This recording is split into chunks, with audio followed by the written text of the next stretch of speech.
Hello all, welcome to the channel. This is Grim Streams. It is a different YouTube channel to my regular one, so make sure you're subscribed and everything. We're engaged in the Grim Game project, which is me attempting to play everything that I've either never played or haven't played in decades from my gaming library. Today we'll be playing Adventures in Kaphornia, number 1, Draconian Rhapsody. The idea behind this is that it is, as it says, a fantasy movie for your game table. So it's meant to be like a pre-prepared game with pre-generated characters and a simple, reasonably quick plot that you can just take down off the shelf and play. And while I have read this in the past, I haven't actually sat down and read through the adventure ahead of time today. So we'll actually be field testing it in the way that it is meant to be done, or at least trying to. I have 3 players tonight. We have Simon playing Giacomo the Bard, Witch King playing Balthazar the Mage, and T-Shirt playing Grag the Barbarian, because T-Shirt has a weakness for barbarians. Does my camera stop showing? Yeah, it has stopped showing. Good, damn. There's you. I'm actually dressed as Giacomo the Bard with my... And you got your fat loot. Yeah. Just don't hit people with it. Okay. You've all got the links for the character sheets. Yeah. So you know what your stuff is. It is a dice pool system. So let's see. I did read over the rules earlier. Let's go through a quick explanation of them.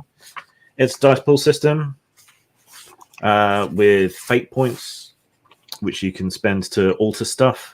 You've got a big long list of skills. That's all calculated. That's your dice pools for those various things. Special abilities at the bottom. Stamina is your health. And as that goes down, you get closer to death. It's all pretty easy. Fate points you can spend to use some of your special abilities, to roll an extra 3 dice on a challenge if you screw up or you think it's going to be particularly difficult. Or if you are brought down to 0 health and knocked out, then you can spend a fate point to get back up on your feet with 1 stamina.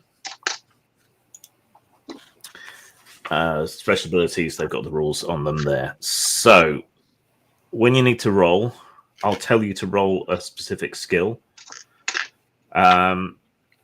And you have to reach a certain target number of successes, I think.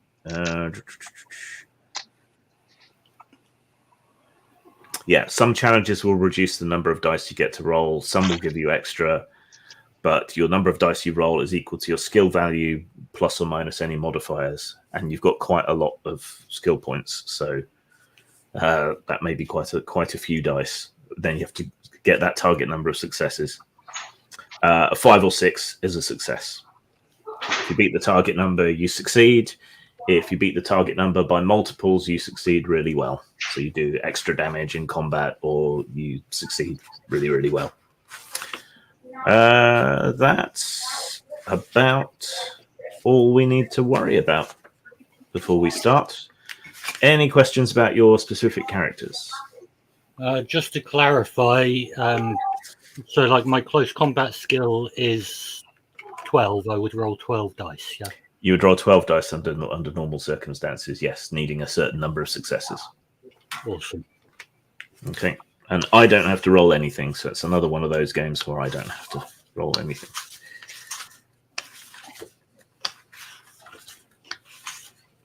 T-Shirt, that's completely wrong. Greg has a hammer, and you know it. Yes. Well, I know he's supposed to have a hammer, but I wanted a sword. Fine. But your character has a hammer. Okay, fine. Okay. If this only takes 2 hours or less, I have another one, so we could do one adventure into another. We shall see. Oh, exposition.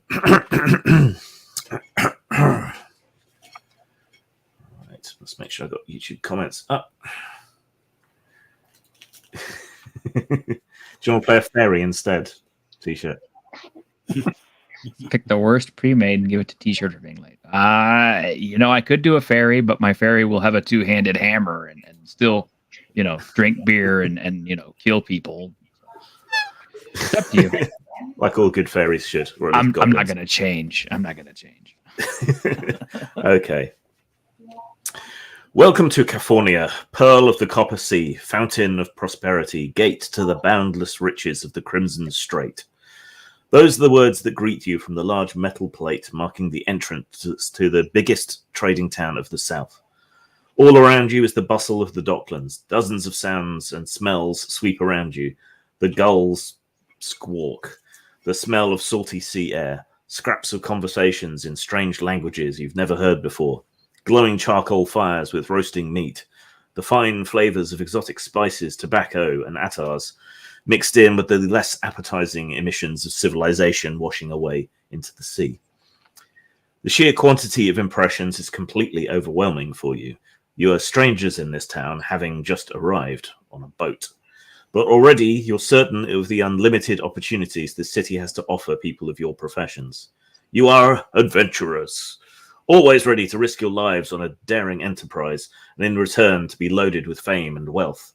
In a place like Kaphornia, you probably won't have to wait long before the first opportunity to show your talents will present itself. As you are ascending the steep stairway towards the upper town, you suddenly hear a turmoil above you. People scream, horses whicker, and you make out the sound of bursting wood and stone.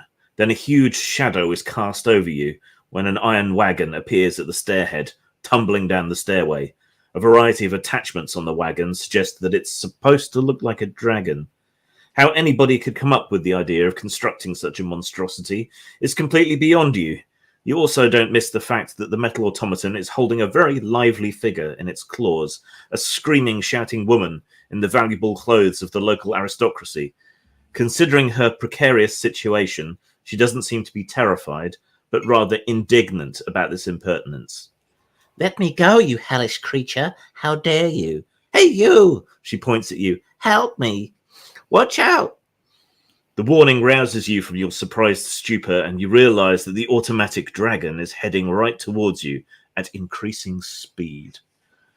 So everyone make a running roll, please, needing 4 successes. Okay. 10 dice. The procedure? Yep, take a number of dice equal to your running skill, roll them, count up how many 5s and 6s you get. I have to get 12 dice. Yes. Wow. Oh my gosh. Just 5s and 6s, yeah? D6s? Yeah, 5s and 6s are successes. I'm going to have to break open my Shadowrun dice here in a little bit. Yeah, it does seem like a lot of dice. That's 1, 2, 3, 4, 5 successes. 5 successes.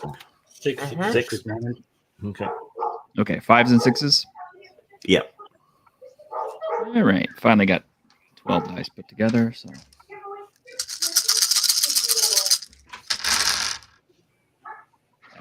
So we can verify there's no cheating. Oh, I'll trust you. It's fine. So I appear to have 6 successes. Okay.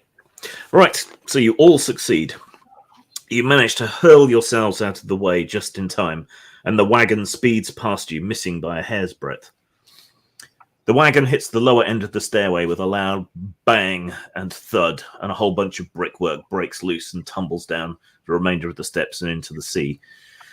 The metallic dragon thing, the carriage, whatever it is, must be quite sturdy because it continues ahead, unaffected by the impact. It also seems to be imbued with some sort of demonic power, as it does not tumble out of control right into the dock, but makes a sharp left turn and heads along the quay, forcing people to jump out of the way. All the while, it's holding the screaming lady in the firm grasp of its claws. From behind you, you hear a loud gasp that turns out to belong to an old but sprightly man in the robes of an alchemist. He's out of breath, holding his robes up, exposing his scrawny legs, and he's trying to run and follow after the thing. He nearly stumbles over his own feet and almost cracks into you. "Hurry! You have to stop my dragon automaton before somebody important gets hurt. Eh, Everyone helps out. I'll give you a free healing potion. Oh, what are you waiting for? A dragon, a damsel in distress, healing potions? Sounds good. Stopping this machine will probably turn out to be quite difficult. So, how do you want to go about it? Well, I have a hammer. I have a nice spell. Could freeze the joints of the automaton. So I think I'm gonna cast what's this spell called? Ray of Ice. Okay. It should tell you the procedure. So I Yep. think you have to spend a fate point. Yep. And Well, then I I can get sing to a song attack an while enemy you're. with. Go ahead. If I sing a song while you're doing it, you get an extra fate point.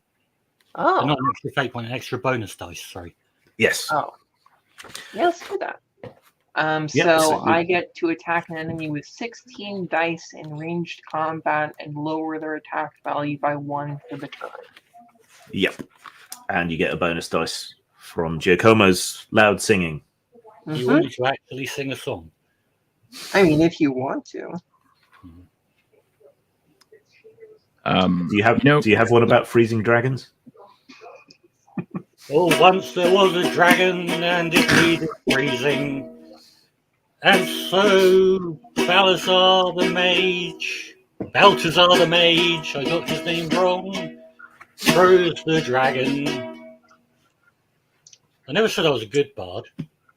It's very inspiring because the sooner you finish it off, the sooner you can stop playing. Yeah, but I would hold off on the album contract.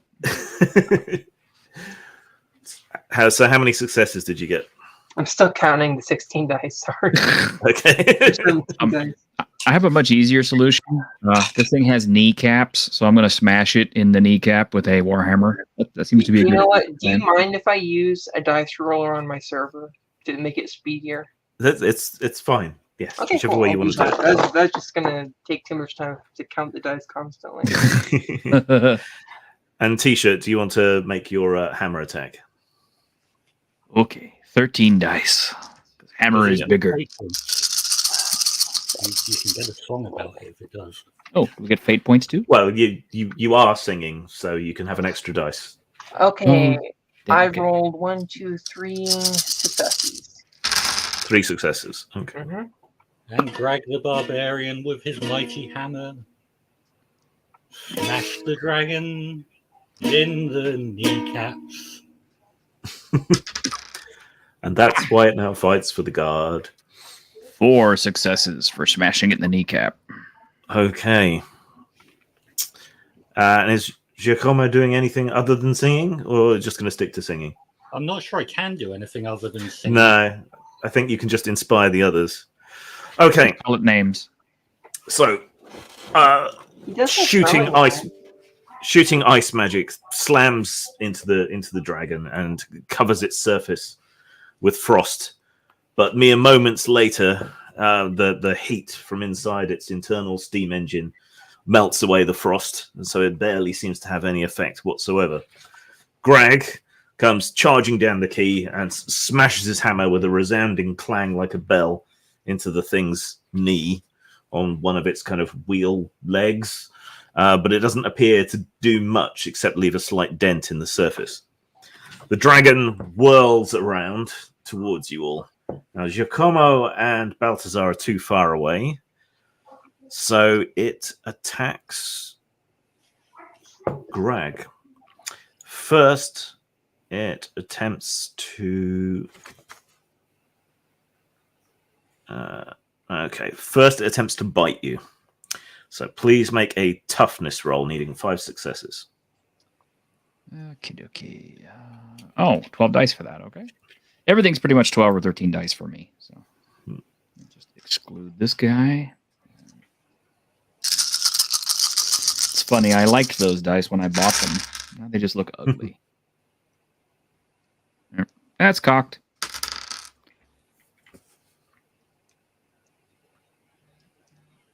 Well, I got 3 successes.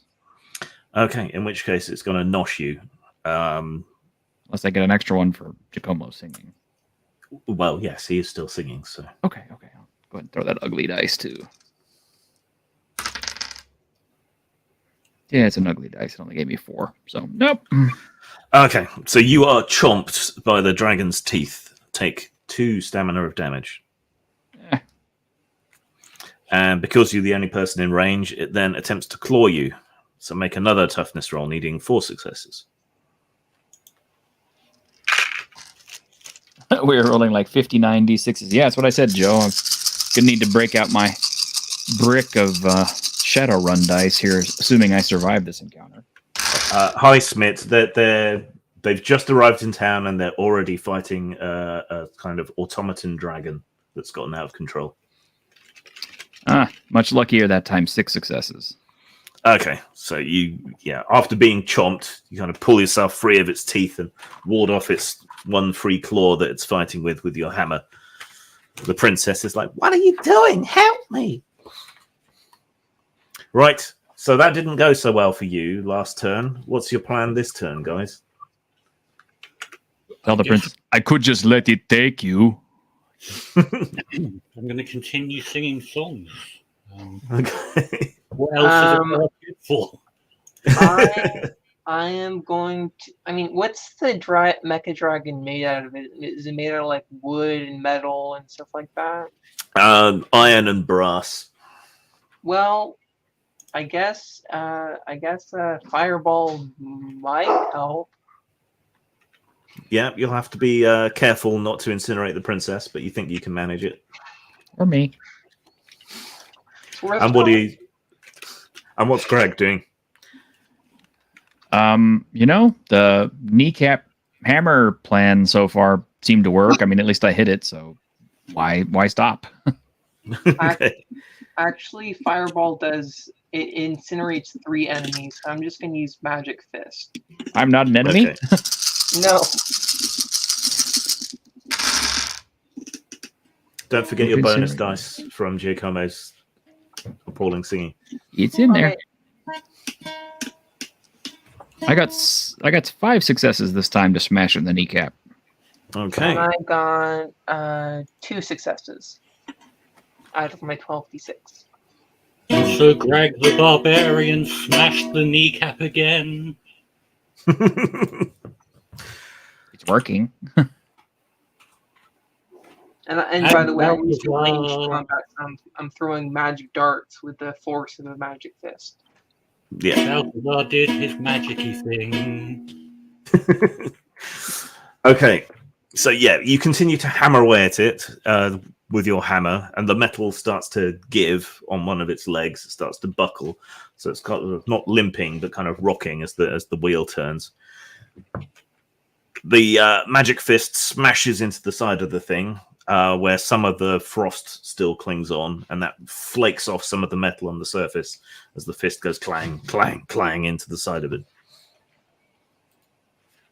It's leaking steam, but doesn't seem too perturbed yet. Right.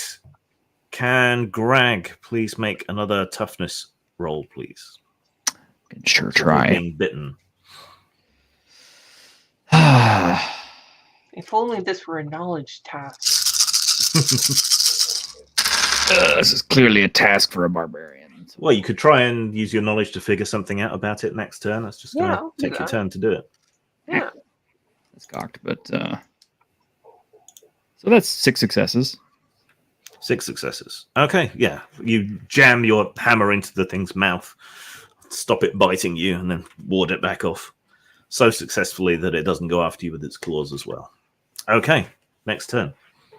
I am going to try to rack my brain to figure out if there is a particular weakness to this type of automaton. Okay, make a knowledge roll. Mm-hmm. And Greg's going to hit it with his hammer. Oh, geez. Oh, I got you know what? 1, 2, 3, 4, 5, 6 successes. 6 successes. Mm-hmm. Okay. It is steam powered, so it kind of relies on heat. It's a shame your frost didn't have sufficient effect on it. But the other way to go would be either overheating it or trying to crack its pressure chamber. Okay, quick question. I let everyone know that. Yep. Yeah, I've got Battle Frenzy, so I've been forgetting to add in if you attack the same enemy you attacked last turn, gain +1 dice. Is that cumulative? Is it cumulative? I don't know. Because that would be like 2 more dice to throw. Yeah. That would get brutal after a short time. No, I think it's just 1 extra dice. Damn. Total. Oh, well, I tried. All right. Balthazar stood there and thought about it, and Greg hit him in the kneecap again. Its knees will crumble. Oh, this looks like a pretty good shot this time. And throw 1 extra dice. Well, Well, it's still 6 successes. It's a nice hard hit. Was it 6 successes? Yes. Okay. One of the spokes on its mechanical wheel breaks off, and the whole wheel starts to buckle, exaggerating its movements even more. Can you make a toughness roll against its bite again, please? I can. Have no choice. And it raises the princess up as if to use her as a club. I don't guess I can use Battle Frenzy against it for this. Not for this, no. Okay.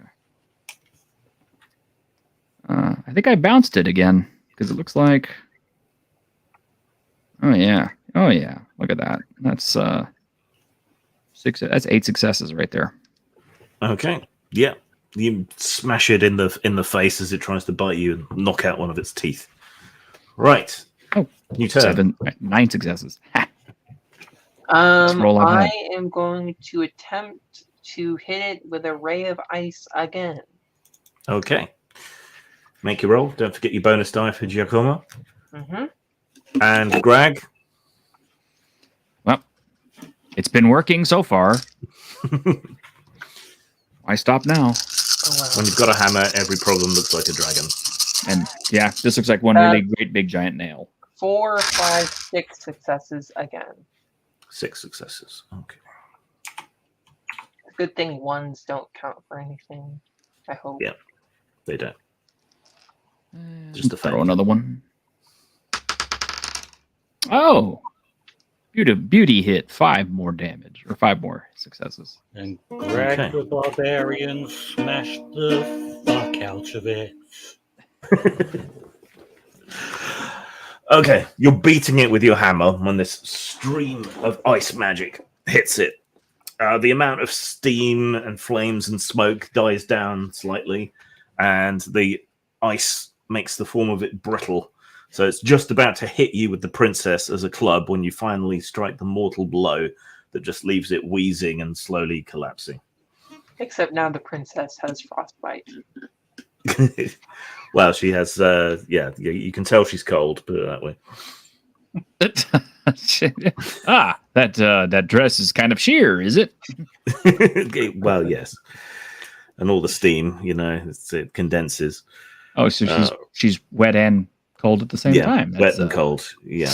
Yeah, hot and cold running women. That's what every man wants.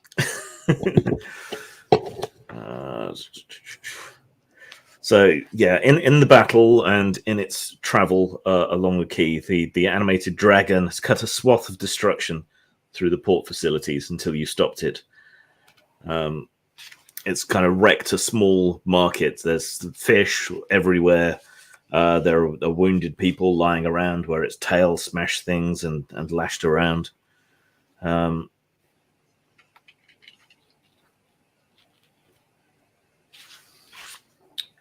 But as you bring it to a halt, the whole thing collapses into a heap of vaguely draconic scrap.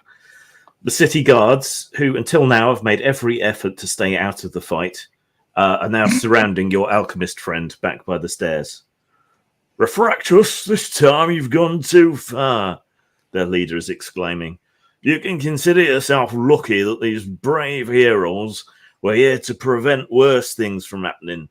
We'd have to throw you into jail right away. But even so, you'll not get off without a good fine. Get him. The city guards grab the alchemist and start marching him off. The leader gives you a nod of acknowledgement. Oh, we're They in haven't trouble. given you your potions yet. It's a city full of brummies. Well, can we, tell them we need our payment first? Oi, he's not paid us yet. You can visit him at the jail to get your payment. How's he going to make You won't potion in jail? Do you have the potions you owe these people? I didn't know I was going to make them. Right, well, tell you what, I'll take a note here, and we'll make it part of his fine that he has to produce these potions for you. In the Right. meantime, I am bleeding all over the place. Here's your receipt. Come by the guard station, and we'll see what we can do. Much obliged, fellow All right, guardsman. cheers. Says the princess, who is still held in the dragon's claws. Would someone mind getting me down? Greg, go get her. Sure, send the big guy to go do the problems. I thought you were small. I'm small for my tribe. Stop making knights of it. I don't like to be called small.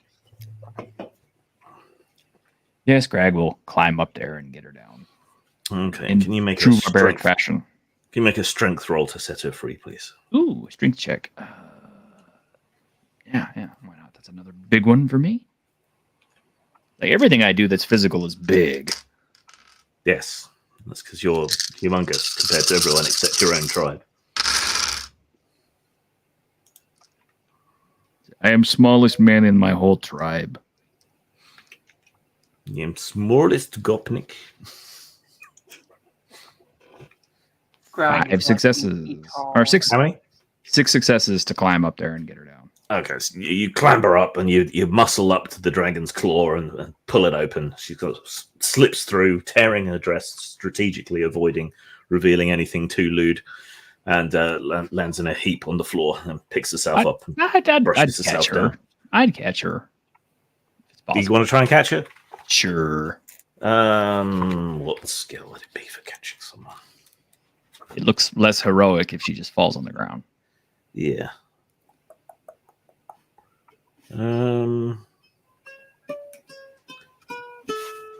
Make it a close combat roll to grab her. Close combat roll. Oh, boy. Yes. Because you're trying to grapple her out of the air, essentially. It's another. Guess what? 13 more dice. 13 dice. I got 13 good at for everything. smashing.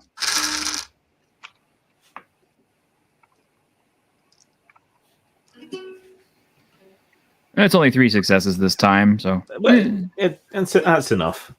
So yeah, you muscle up to the claw, get it open, and then manage to catch her before she drops and help her down onto the ground. Thank you. Don't worry about all of this. Things like this happen all the time. She looks down at her torn dress. Oof, I look terrible. I simply must get a new outfit immediately. it's fine. And then I will she- take payment in bedchamber. Oh, you are awful, she says, and smacks you on the chest. But why don't you accompany me to help me pick out my new dress? All of you. It's the least I could do to buy you something nice. Well, I am an expert in fashion, so And I could always Yes. use a new robe. Yes. Okay, it is not long later. She guides you expertly through the town to the richest of the market squares, and you find yourself in the salon of the most expensive tailor. The Bunch lady, of camel along the way. of course. Of course. The lady has introduced herself on the way as the Countess Esmeralda of Belgium. She lets her measurements be taken and looks through the various fabrics. Do you want to take her advice on the fabrics that you want for your clothing, or do you want to pick out something for yourselves? I think that Baltazar will choose to get a velvet robe. A nice, heavy, dark fabric. Yeah, probably like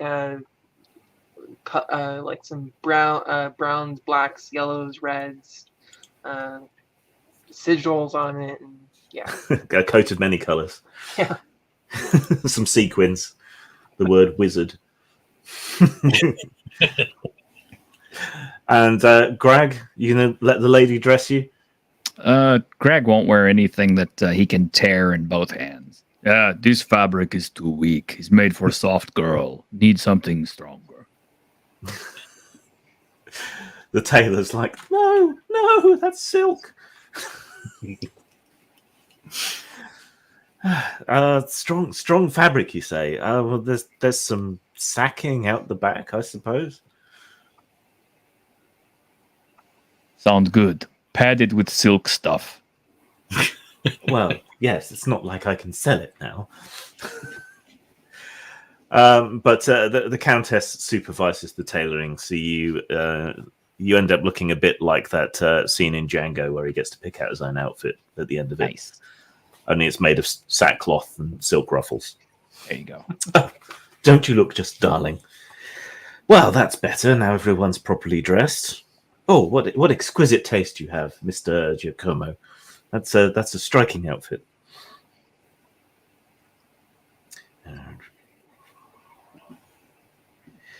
Yeah, I feel a little. I feel much more relaxed now we're all properly dressed, and I feel a bit bad. I think I should have come to Refractor's defense at least a little bit. I mean, I asked him to build that mechanical dragon. You see, I have a little problem. I need a dragon. Maybe that's something you could help me with. I don't know anything about building dragon. No. If you could perhaps capture a real one. I don't think after what happened, a mechanical dragon is necessarily the best choice. Seem even worse than the real ones. That doesn't sound like a great idea. Why do you need a dragon? Well, see, we have a zoo in the city, and we've got all kinds of interesting creatures and monsters in there, but we're still missing a real dragon. That would be like the ruffles on Greg's tunic, or the shiny belt buckle on your trousers. It would be the jewel in our crown. And we were debating what else we need in the patrons club, and I may have gone a bit too far, promising to provide a dragon for the grand opening of the dragon section of the zoo next week.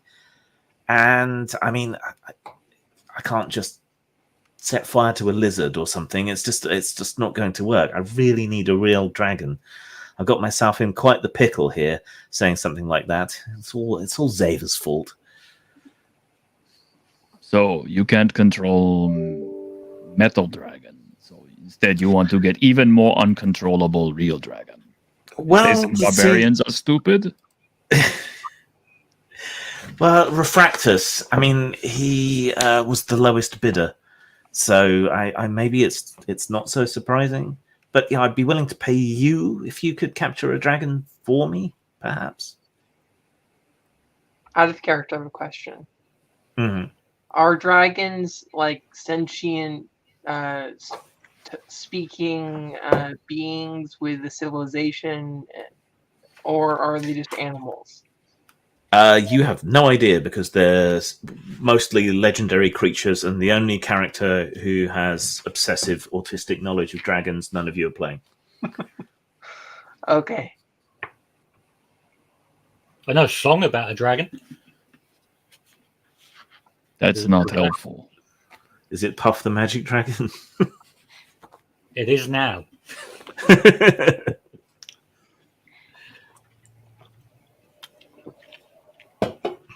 Can I roll knowledge to see if I can recollect anything about dragons? Yes, you may.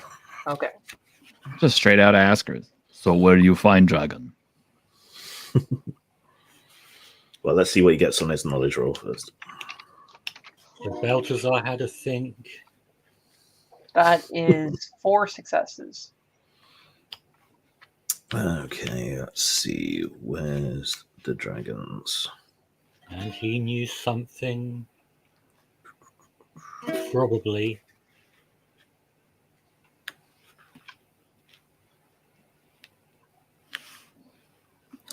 It seems like dragons are just big, dangerous animals, Okay.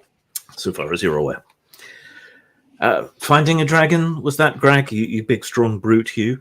Well, after the great age of the dragon hunters, the last surviving dragons were fed up, I think, facing new challenges every day. So they retreated to hidden places around the land, and now nobody seems to know anything about where to find dragons. But outside the city, in Barren Bog, there is a wizard who goes by the name Arkentrax, and he calls himself the world's greatest expert on monsters. I read a book of his once. Well, I looked at the pictures. I found it quite impressive. I think he would be able to help you out, help me out. Just tell him that I sent you, and I'm sure he'll be happy to help you. And tell him I'll pay him, obviously.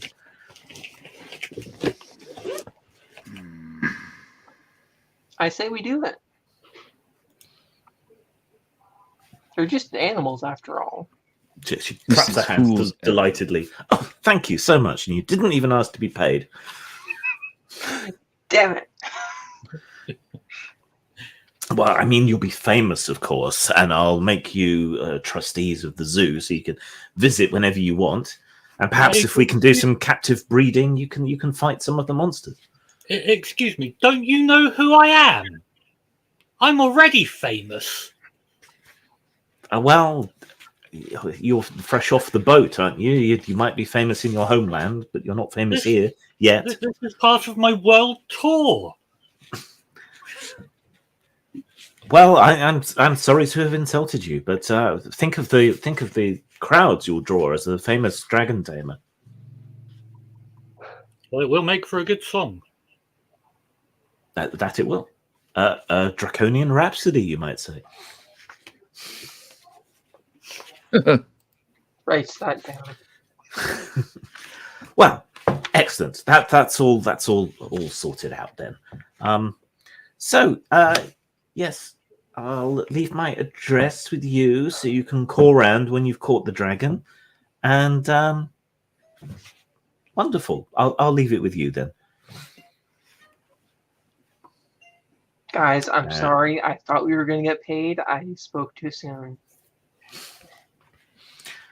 And she swishes out.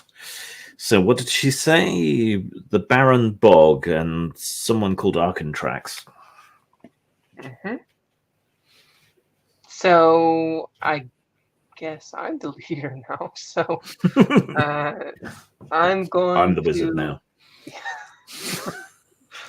So I'm going to go to the tavern and ask around about Arkentrax.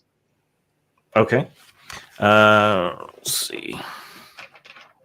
Do you want to the nearest tavern? Are you looking for a particular kind of tavern? It's a big city. The kind of tavern that adventurers would go to. Okay.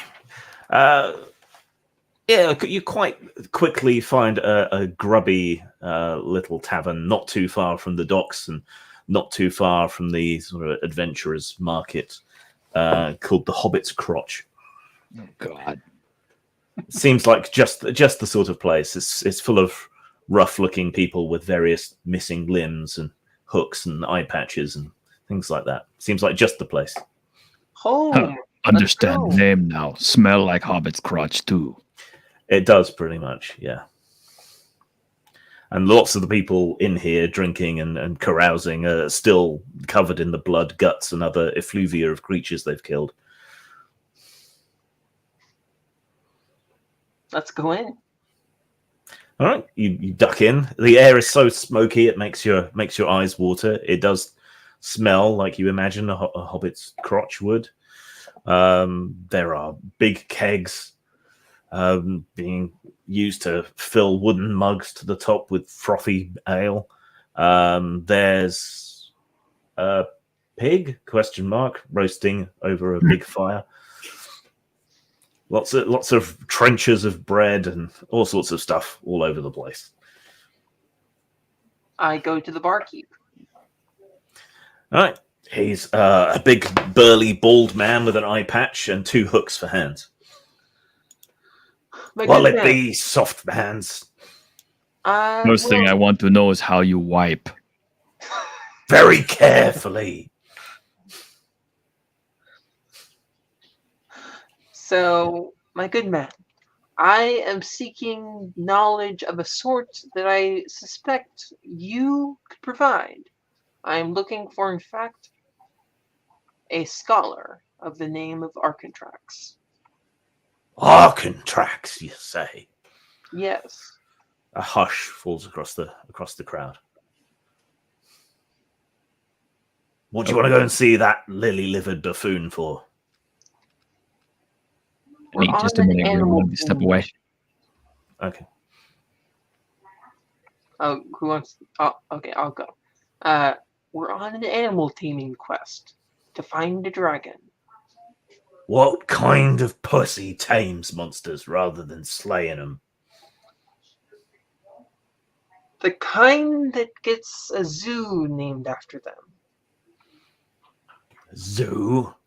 Animals, monsters, they don't belong in zoos. They belong under your feet. Stabbed through the eye and killed. Well, if you had seen the princess, you would know. She wanted this done. Oh, I've had princesses in my time. That's how I lost this hand. I'm sure it's a good story, but can you give me some information on where to find Arcantrax exactly? Arcantrax. Blah. He's like you, soft-handed fella. He lives in one of them phallic substitutes in the barren bog. A tower. You can't miss it. It's a tower in a bog. So I wonder it ain't sunk. Oh, the barkeep didn't study dragons at the zoo, and that's how he lost his hand.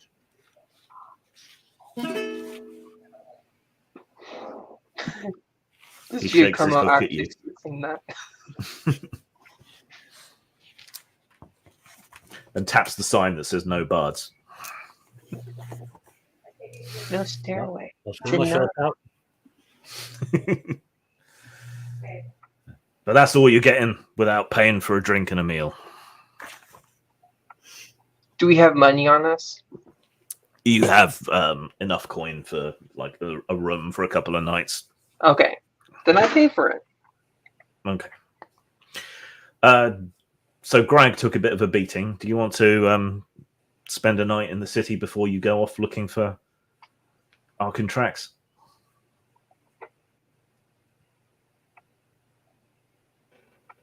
Oh, I think T-shirt said he had to step away for a minute. Yeah. I was just wondering if you guys wanted to make an Oh, executive yeah, I decision. mean, I think it's probably a good idea Yeah, if we heal up a bit. Okay.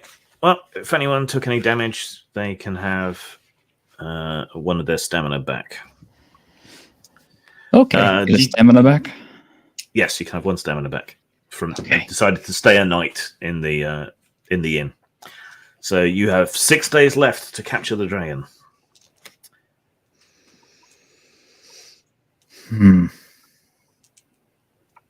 Then we should probably get going out early in the morning. Yep. Okay, that is the end of Act 1. So everyone gets 3 fate points Yay! added on top of what you got. So keep in mind, you can spend some. Where So does 4 it acts. say how many fate points you have on a sheet? It should say down the bottom next to fate points, just underneath stamina. Oh, because I didn't know if it was 9 to spend to roll plus 3 dice, or if it just you spend. So one. you've got 9. You spend 1 for 3 dice. Okay. You used 1 casting your ice spell twice, so that's down to 7. And now you've added 3, so you should have 10. Cool.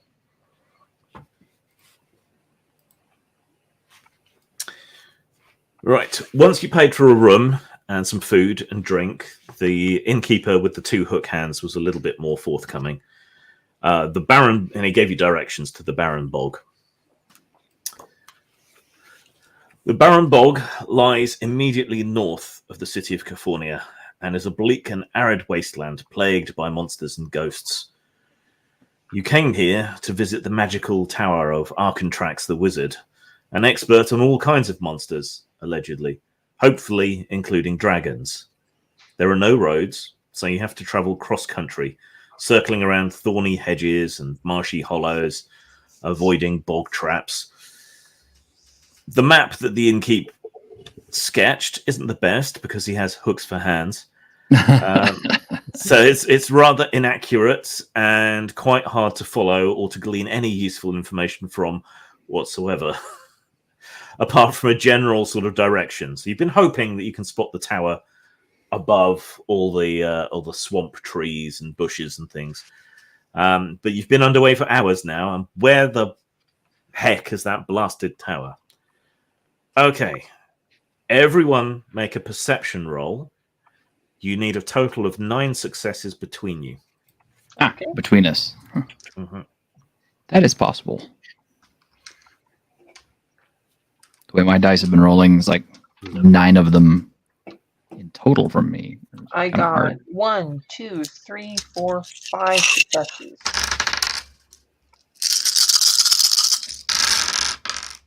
I got 4.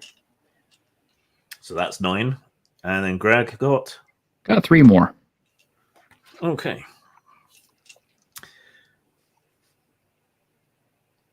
After a while, you notice a thin line on the horizon, looking strangely out of place.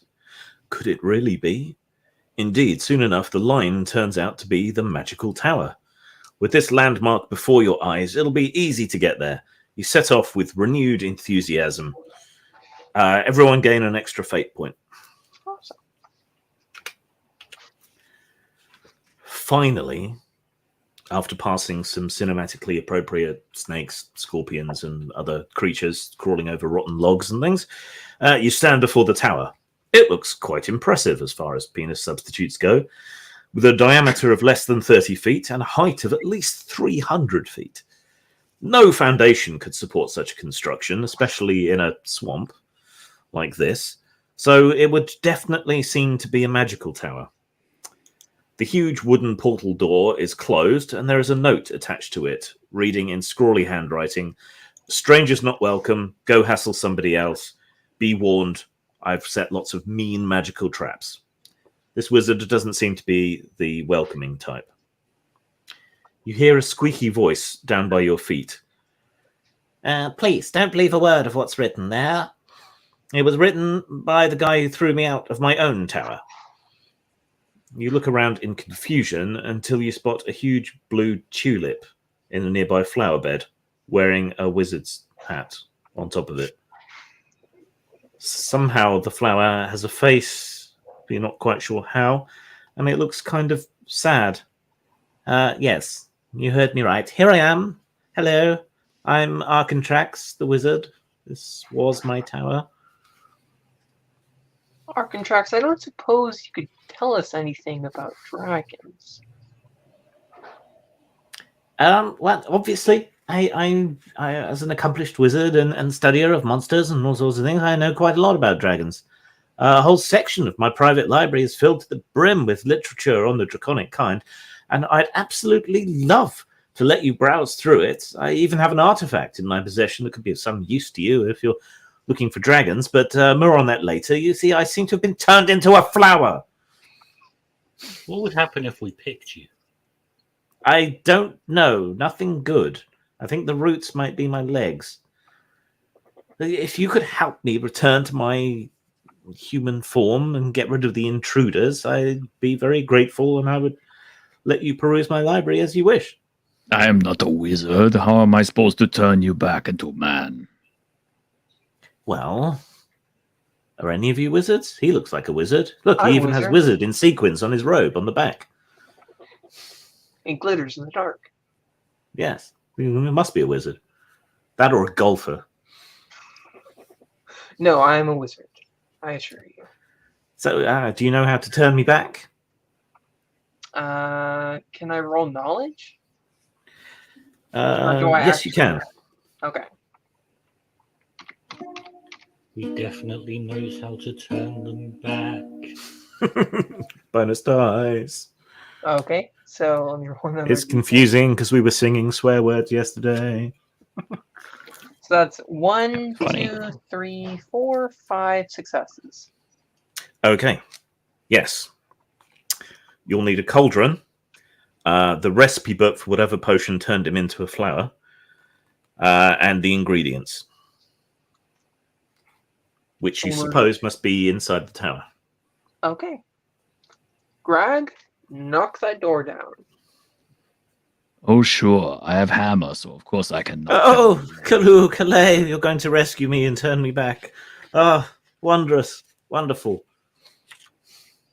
Yes, You're He's saying magic I words. figured out the solution to this issue, but if you need to get into that tower, so Greg, knock the door down, please.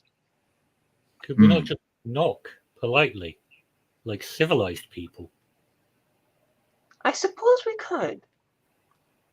But would he answer is the issue? When he knows it's me, of course. Well, then let's knock. A tulip person, this is your tower, right? Yes. So what happened if I start breaking it? Well, there are traps inside, so you'll want to be careful. Hang on, let me see. Well, you know where traps are. Yes, but it's quite some time since I put them in. Let me have a think.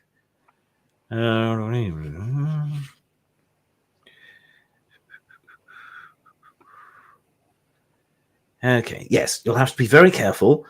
The stairwell is booby-trapped with an electric force trap, slow and silent. Be careful not to step on the blue-coloured marble stones, or was it the red ones? I'm not sure, but whatever one it is, don't step on those. If you could carefully dig me up and put me in a pot, maybe I could come with you and see if I remember anything else. Sounds good. Okay, Look very around carefully, for- please. Look around for a flower pot. There's a bunch of old flower pots stacked up next to the tower, Perfect. and a trowel, conveniently enough. Who volunteers to dig him up and not break his legs? I was about to say, yeah, probably should be somebody who's a little bit careful. Giacomo? Oh, I mean, I would, but my nails, I don't want to get dirt under them. Hey, guys, To get you fried by electric stare instead. It'll be a reflexes roll, whoever does it. Okay, let me Oh, check. wait a minute. I have a chance if it's reflexes. I got a 10. Anybody got anything better? I have a 9.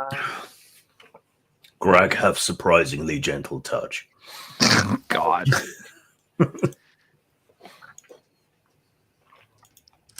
What does Giacomo have? I've got 10. Oh.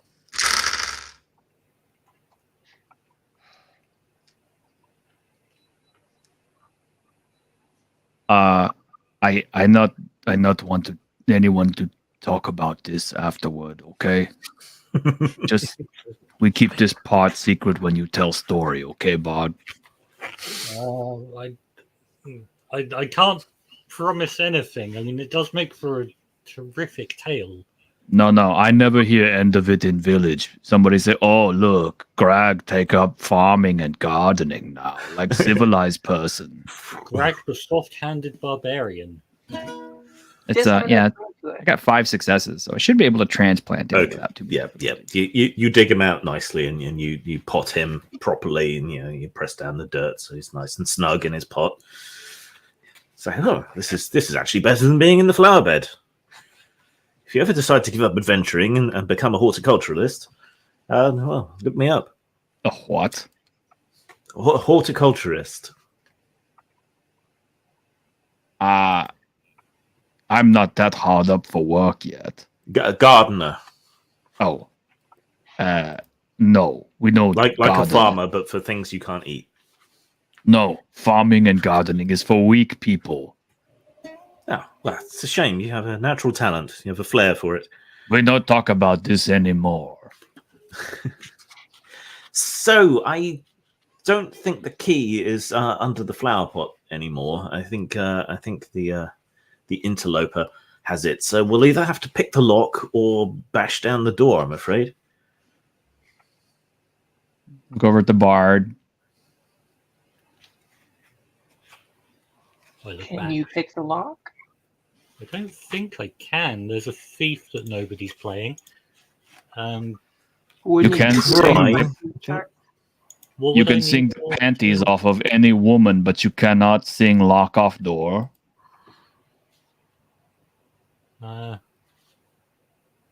Would it just be like a reflexes roll? It will be a reflexes test. If anyone was playing the thief, they would get 4 additional dice. But as it stands, you I don't. mean, I've got 10 reflexes. I can give it a go. Yeah. I'll stick a bit of loot. Like I'll unwind a bit of loot string and stick it in the lock and jiggle it about. Okay. I was going to say you could also And spend get fleet 1 points. success out of 10.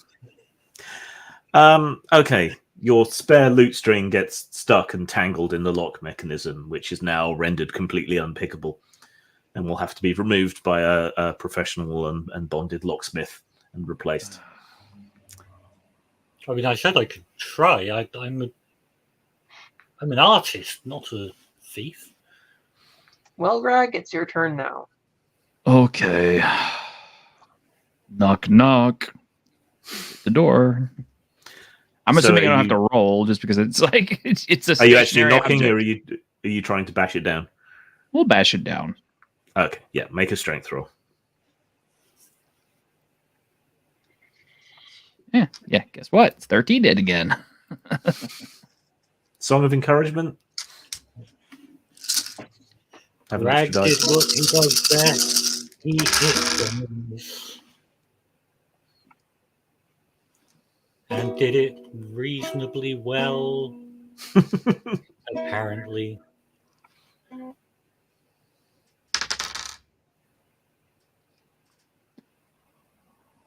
Six successes. Not bad. Okay, desperately overcompensating for your short person syndrome, you muscle up to the door, and it shatters under your impact. The door is open off its hinges, and you may now enter the tower. After you. I carry the path. Okay. I go forward, watching out for any red or blue tiles. Now, remember, you have to be careful. The stairway, again, is booby-trapped, electric force trap, and it's either the red or the blue stones. So yes, don't step on those. Did anybody bring any small animals? Well, we have the plant. Oh, That technically not an animal.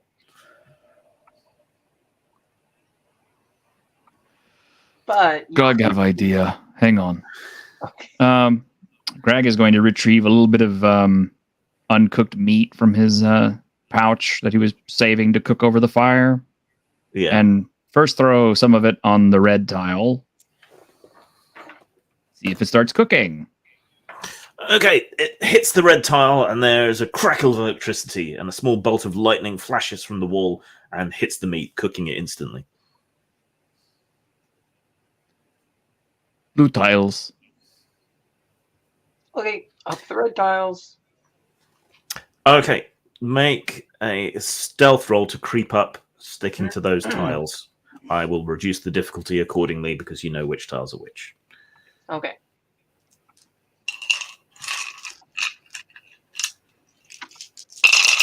That is 2 successes. I have 4 successes. Okay. Yeah, even with a flower pot in my hand, Greg got 5 successes. Okay, so wary and knowing exactly which tiles set off the traps, you gradually creep your way up and up and up. God, there's so many floors to this tower. So after a hazardous and nerve-wracking journey up through the stairs, through the mage tower, you finally arrive at the kitchen. To you, this place looks more like an alchemist's laboratory than a kitchen. As well as pots, pans, and other kitchen utensils, you see a huge and bewildering variety of glass containers connected by a bizarre conglomeration of tubes. A huge statue in the corner of the room, representing a warrior, catches your eyes. From underneath Greg's arm, come the words. Hurry now, get me to the cauldron. There. Oh, hanging over the fire pit. There's no more squeaks in traps. an excited tone. It seemed too easy. You would love to do him the favor, but the fire pit actually is empty, and there's no trace of a cauldron.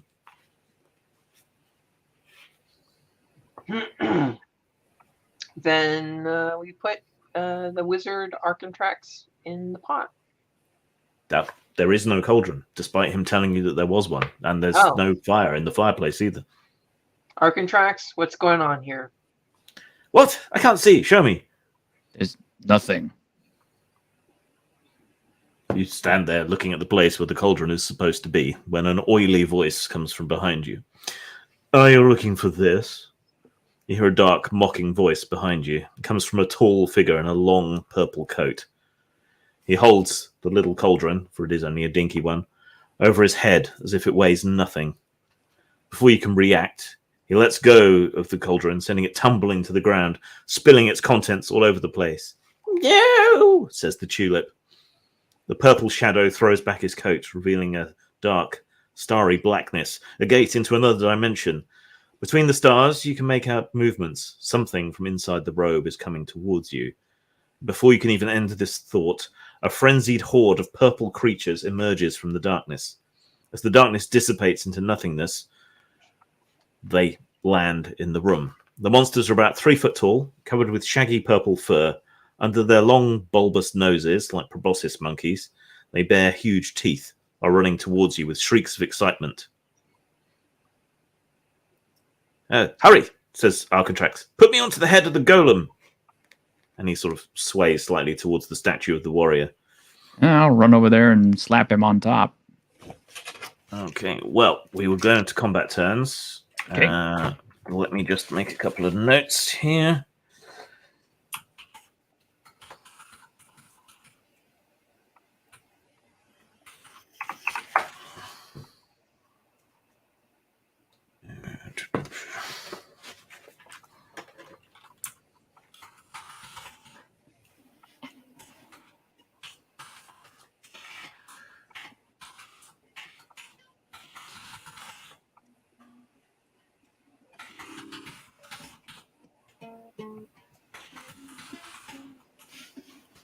Okay, these things are a horde, which means every success over kills several of them.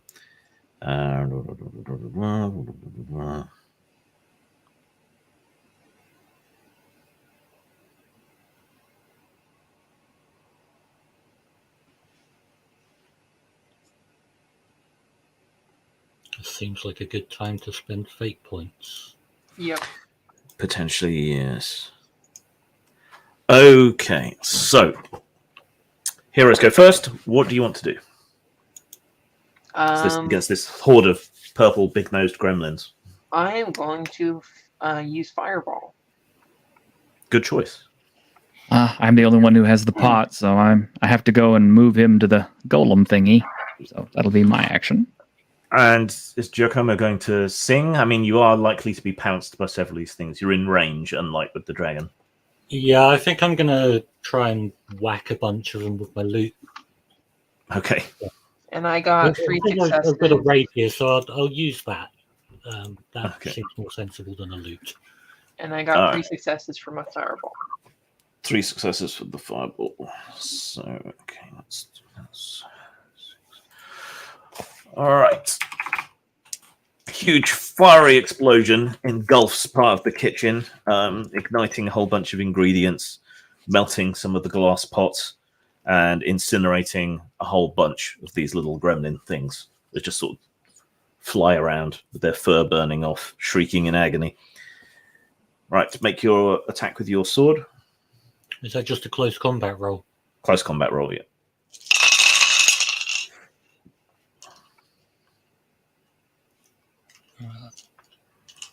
That's terrible. 15 dice, I got 4 successes. 4 successes. Okay. Right. You run 2 of them through with a single strike and quickly shake them off the end of your sword as others clamber over the bodies and carry on moving towards you. And Greg?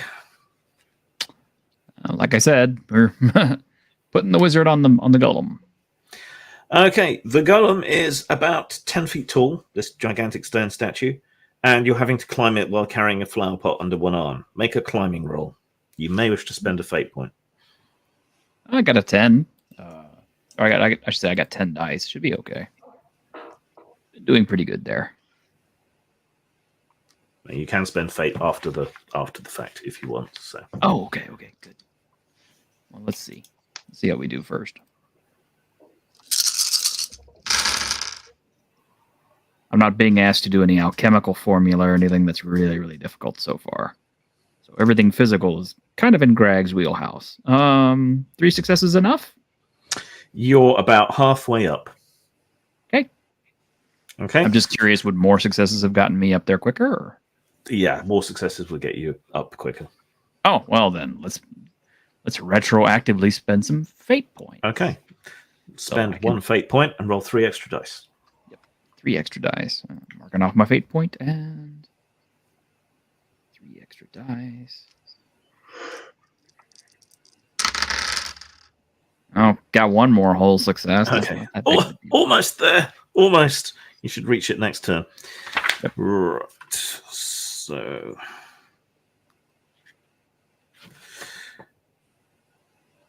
Right. The hordes of little purple gremlins descend upon all of you. Let's see. Can I cast Fireball again? It's their turn. Okay.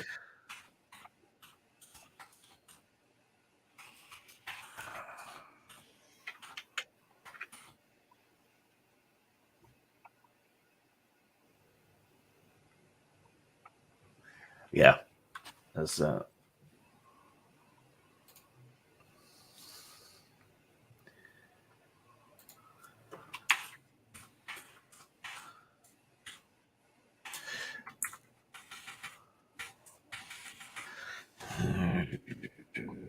team attack.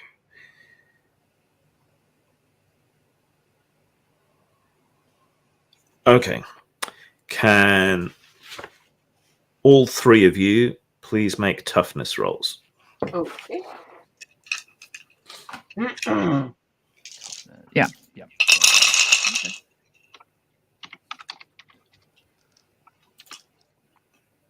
That is 1, 2, 3, 4 successes. I got 3. Okay. You are clawed and bitten, and your brand new robe is torn around the hem.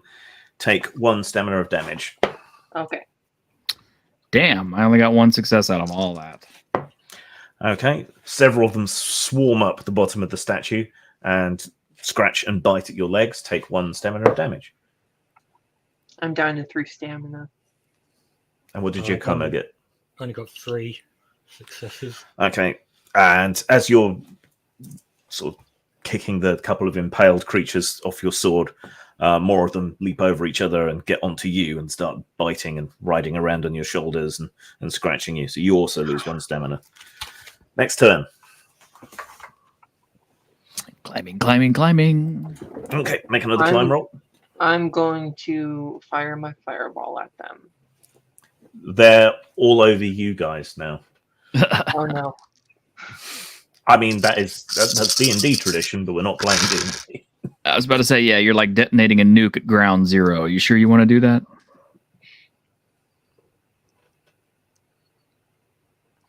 Probably just use your magic fist. Yeah, I'll do that. I got 4 successes. Is that enough to get up there? And That's enough to get up there and slam the pot into place. okay.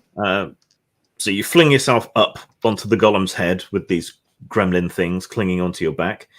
You take the tulip from the tub and place it on the golem's head. In an instant, the roots enter the head and the golem comes to life. It takes a resounding, thunderous step forward, and for a moment the noise of battle dies down as everyone turns to look at it. Then, with an ear-splitting roar that reminds you of an avalanche, it throws itself at the startled creatures, I also pulling them off you, hurling them into walls, generally doing horrible things to them. I also do my pitiful best at using Magic Fist to throw the remaining monsters off us. Yeah. What did you get? I got 1, 2, 3, 4 successes. 4 successes. I presume you're going to start with getting them off yourself? Yes. Okay. So the magic fist darts to and fro, sort of flicking them off you, picking them up and throwing them into the walls, and you're left clear of the creatures. And Giacomo? I'm going to try and kill some of them. You could use your seeing talent, question mark, to scare them away. Oh, I got 3 successes on the combat roll. Okay. So you grab one, hurl it out of the window next to you, and manage to slash another one before it can sink its teeth into your calf muscle. Right. Can Greg and Giacomo make toughness rolls, please? Toughness. But Balthazar is luckily free of creatures. 5 successes. Okay, yeah, you manage. Now that you're down to just a couple of enemies, you manage to sort of dart back and jump around and dance and get out of their way. I got 3. You, however, are thoroughly savaged as you're kind of thrown clear of the golem and take another stamina of damage. It's getting expensive. The golem grabs, stamps, and smashes the remaining gremlins, squashing them into purplish juice that drips out over the floor.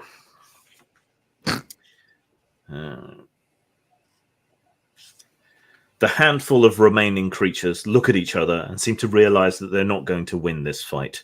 So they all turn around at once and flee in a panic. Shortly afterwards, you hear small little explosions in the distance, like they're porting back to their own home dimension. But the combat is over. The half-destroyed and smouldering kitchen is left behind, filled with a sudden and strange silence. From the tulip atop the golem, which is now crossing its arms, you hear Arkentrax say, this is going to take quite a bit of work. Fortunately, I have you to help me. I will help, but we need to get you into your body quick. Now, we need to clean up, we need to find the ingredients, and we need to brew the antidote. And one of you will need to do each thing. Who is going to? We will brew it. Who is going to clean up? That seems like something Greg can do. Okay, make a strength roll. Yeah. Who is going to try and piece the ingredients together from the smashed stuff? What skill would that require? That would be perception. I think I have a 9 perception. I have I was a No, I say, have an probably 11. Giacomo. I have an 11 perception. Yeah. What does Giacomo have? I'm 11 as well. I mean, one of us would be finding And- ingredients, the other will be cooking them, and both So, of those yeah. are made job. Yeah. So I who think has the I highest think we knowledge? should find Probably- them, I'll cook them. Probably My Balthazar knowledge has the highest is, knowledge. I have the what's highest your- knowledge. Yeah. Okay, so Giacomo roll perception and Balthazar roll knowledge. Okay. I got 6 successes for cleaning up. Nice.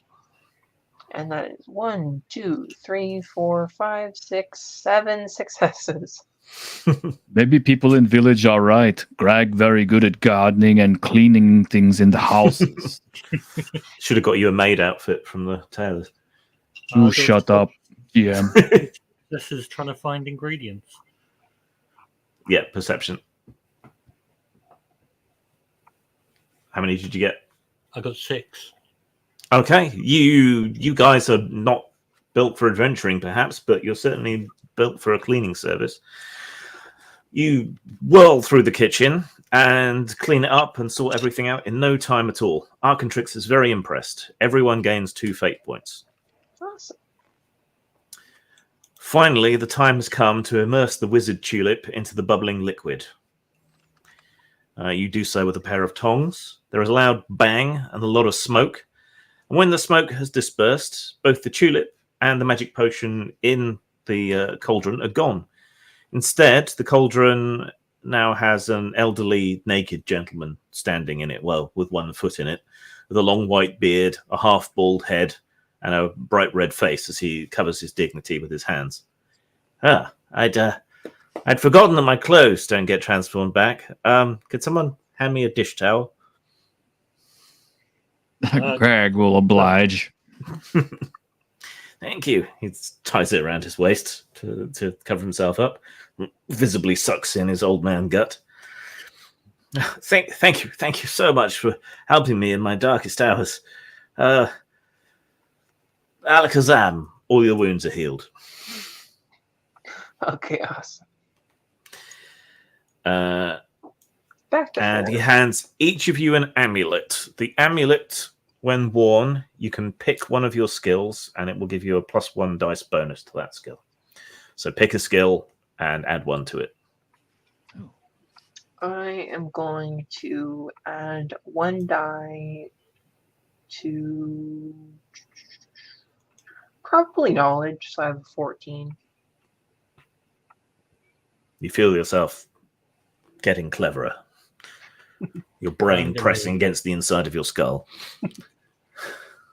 Yeah, give myself some extra strength. Okay. Yes, you get buffer. Can I give myself an extra point of stealth? Yes. You feel much sneakier. All that walking up and down the stairs. After that, Arcantrix takes a few moments to find one of his robes and pull it on, and then takes you up a few more flights of stairs in the tower after having disabled the traps, and makes his library available to you for your researches. Here, help yourselves. I'm going to go and eat something that isn't dirt and water. But yeah, help yourselves and let yourselves out when you're done. And he potters off back to his kitchen. Now I am going to pore over these tomes in as a thorough time as possible. Okay, is everyone helping research, or are you two going to do something else? I'll help research, but I don't really know what I'm looking for other than dragons. I'm going to try to bandage up my wounds because I'm hurt. Don't worry, no, he healed your wounds. Pictures of Martians. So you're fine. You're all fine. We're fine. Yeah, I suppose, Greg, you can look for anything with a picture of a dragon on it. I can do that. That's a snake. That's a salamander. That's a lizard. That's a crocodile. That's a dragon. Well done. Okay. Everyone make knowledge rolls to research. Okay.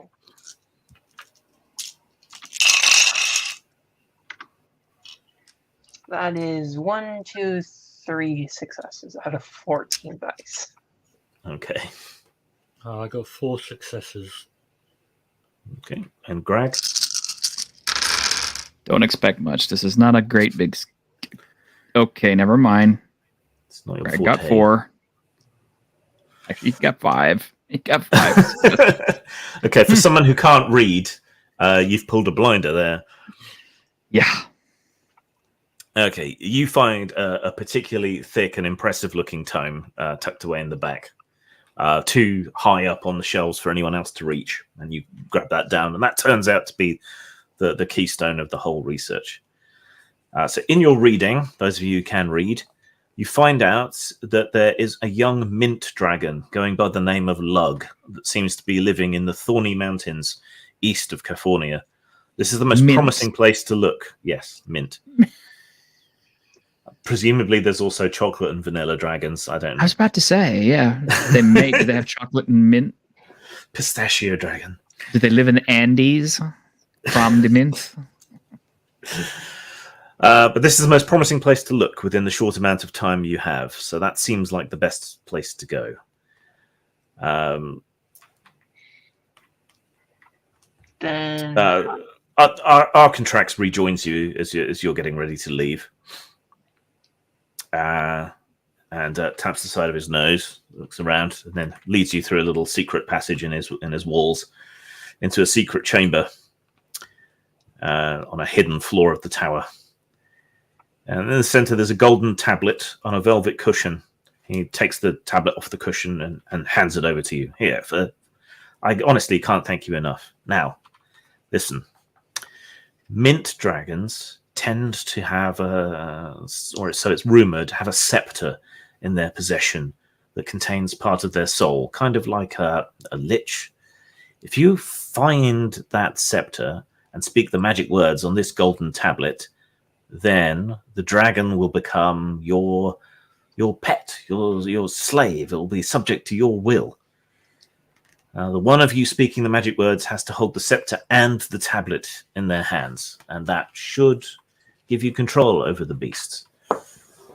And that way, at least you probably won't kill it, I would hope, right? Yes?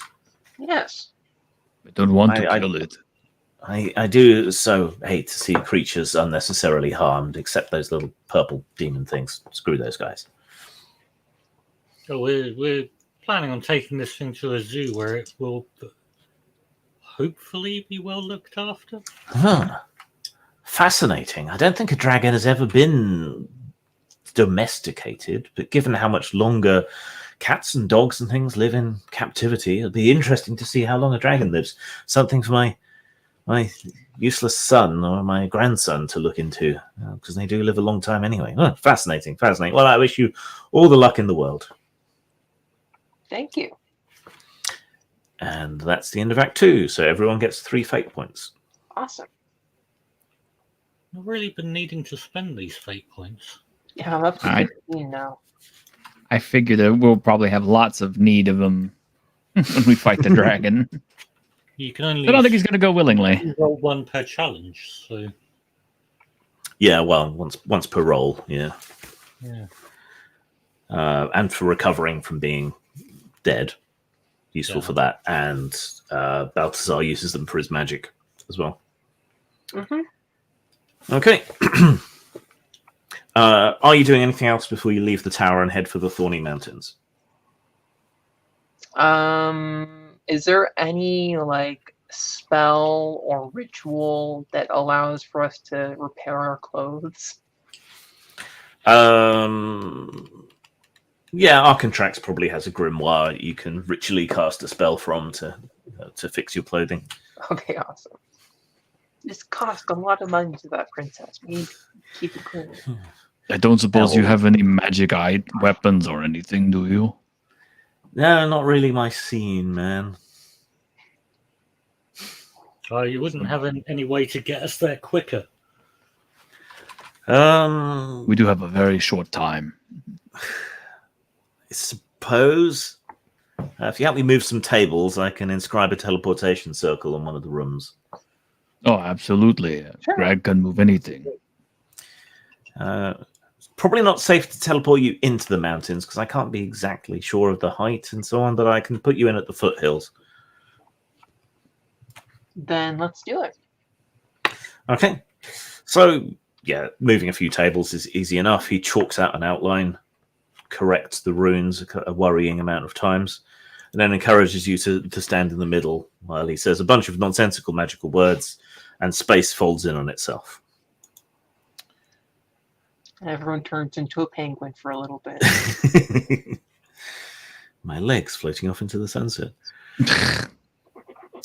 On reaching the Thorny Mountains via teleportation, you immediately understand why they're called the Thorny Mountains. Like a thorny hedge, they consist of thousands of sharp-edged crags stretching all the way to the horizon. Finding your way here would present even an experienced mountaineer with a hard challenge.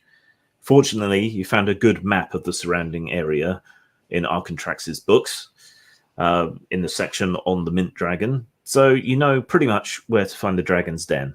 Even so, with you knowing where to go, it's going to be a tricky climb. So it is a joint climbing roll. You need to roll climbing, and you need 12 successes between you. I've got 10 dice. I should do pretty good. I've got 9 dice. Let's see 5 how I do. successes. How many? Sorry? 5. 5. I got 2 successes. So that's 7. So Greg just needs to get 2. How about 5? Huh. That's good. Crag is part billy goat or mountain goat. A handful of crags is not going to stop you. You faced an automatic dragon and a horde of gremlins, so you make good and rapid progress. Soon you find yourselves amidst a wild, rutted mountain landscape. Without your map, you would already be hopelessly lost, and this map wasn't drawn by someone with hooks for hands. Even with the map, it's getting more and more difficult to find your way. When the crag you're traversing splits in two, you have to choose whether to go via the left or the right-hand path. How are you going to make your decision? Somebody want to flip coin? I'm going to look for the pattern of the bird's flight. Can you make a perception roll, please? Yes, I'm doing augury thing. Yes, you cast some chicken bones. Luckily, you're KFC before you left. Okay, perception is 11 d6. And that is 3 successes. You are none the wiser about which way to go. That way, and I point forward instead of left or right.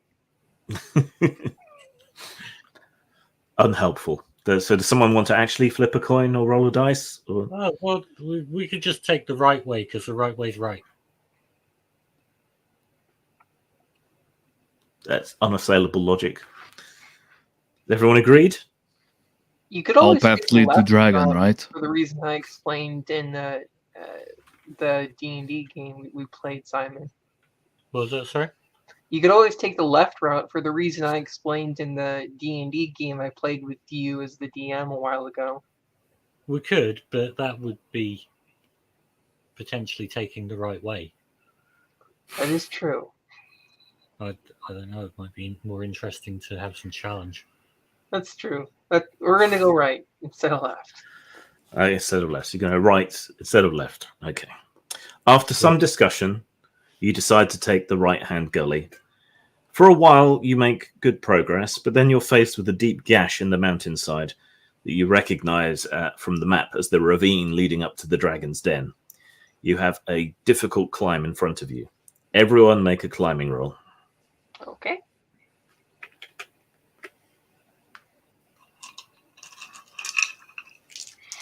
I really should have put that point into climbing.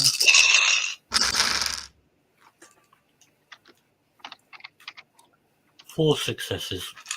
No successes. How many? 2 successes. Okay. So I'm gonna throw a fate. Well, do we have enough successes, or do we need to throw a fate point? You none of you have enough successes. I'm gonna use throw a fate point. Okay. So roll 3 extra dice. And that was Bupkis. And yeah, I no successes again. Well, I got one more success, so I'm on 5. Okay. So yeah, you start climbing, and then Balthazar loses his footing because he's wearing slippers, not really designed for outdoor travel. He falls backwards into Grag, who loses his footing on the rocks, and both of you go tumbling down together to the bottom. Both of you lose 1 stamina point. Okay. But Giacomo manages to regain his footing and clings on for dear life and gets up the rest of the way. You two, nursing your bruises, spend a lot longer climbing a lot more carefully back up to catch up to Giacomo. Nursing your bruises and scratches. The entrance to the dragon's den is hidden so well between 2 ledges in the rocks that you would never have found it if you hadn't been looking for it. Behind the entrance, a long winding tunnel leads deeper and deeper into the darkness of the mountainside. Only the gods know what terrible dangers await you there, other than hopefully a mint dragon. Can you make a willpower roll, please, to steel your nerve? Okay.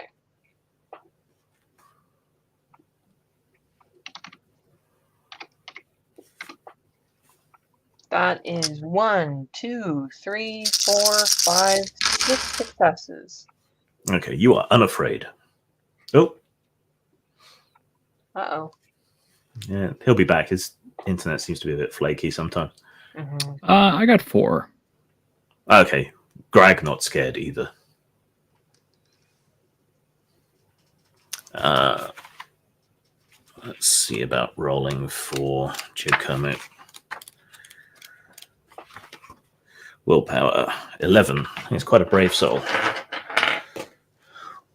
5, 6, 7, 8, 9, 10, 11 dice. 1, 2, 3, 4 successes. He is also unafraid. Let's press on while he sorts that out. So, yeah, it's a forbidding looking tunnel, but you steel your nerve. Nothing's putting you off going in there. Do you wish to do anything before you delve into the tunnels, or are you just going to go ahead? I am going to heal myself. Okay. Do you have a healing spell? Oh, I there it don't is. think I do. No, I don't. Can I spend a fate Welcome back. point to? Yeah, Sure. I can recover from 0 stamina 1. So could I spend a fate point to go? No, more? you have to be knocked down before you can. Okay. Before you can spend fate to get back up. Fair enough. I rolled for you for the willpower test. You're fine. Okay. Right. Greg is going to use the stealthy approach.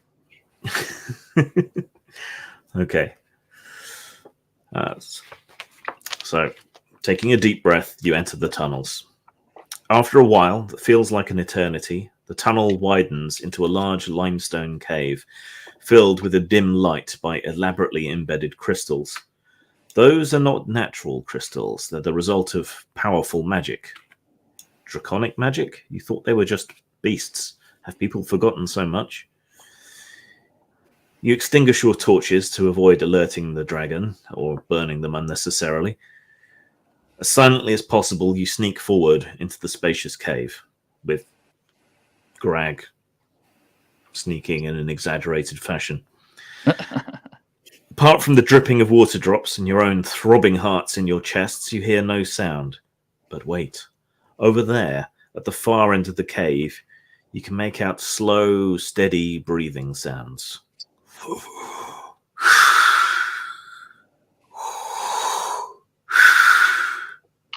Just a couple feet more, and you catch sight of the creature, a mint dragon, big as a house with glossy green scales. From head to tail, it measures an impressive 45 feet at least. In a fair fight, you wouldn't stand a chance against this creature. You have to acknowledge that much to yourselves. Fortunately for you, the dragon seems to be sleeping, just like in those fairy stories. This will hopefully buy you the time necessary to overcome him without too much of a fight. Behind the dragon, you perceive a gleaming hoard of gold, a large heap of gold coins stored there, and on top of that heap, a dragon hoard, you see a glowing green artifact, a dragon scepter. But what is that? A motionless shape in women's clothes is held in one of the dragon's claws. Is this its latest victim? They're said to have a taste for women, virgins in particular. Giacomo, quick, go get the scepter and give it to me. Why am I getting it? You get it. You're a bard. Go get it. Fine. Am I rolling stealth for this? Well, who has the tablet? I didn't know we had a tablet. Yeah. Our contracts gave it to you. Oh. The golden tablet. Probably I'm the holding mage. up for it then. Seems like a wizardy thing. Yeah. Okay, wait a minute. Who has the best stealth? I have a 9. I have 11. I have a 9. Yeah, looks like you're getting it, because you're probably the only one who can stealthily creep up there and get it without rattling all the gold and everything. And waking Yeah, everyone up. I mean, that was the plan. It's not going to work. I'm going to fuck this roll up. But Yes, we'll throw a fate point in there. And Okay. 1 second. I got 1 success. Holy shit! Is it even worth throwing a fate point on that? It's still not going to be. No. Right. Wow. See, if I'd Okay. been singing a song rather than rolling Yeah. dice, we'd get bonus dice. Yeah, but woken everybody No, up. You make the bard go and take things from a dragon. You were the sneakiest. Like so sneaky. Dun, dun, dun, dun, dun, dun, dun, dun, dun, dun. Okay, so with Greg and Balthazar hiding behind a rock and watching, peeking over the edge, Giacomo creeps around the dragon. From the corner of your eye, you catch a glimpse of the motionless figure in the dragon's claws and realize it's a doll, a human-sized doll dressed up in princess clothes, but definitely just a doll. You can roll an extra stealth die. Oh, it's a success. So how many is that total? 2. And you already spent a fate point. No, I didn't spend a fate point. I Do you want to spend a fate point? Yeah, why not? I get no extra successes. Okay.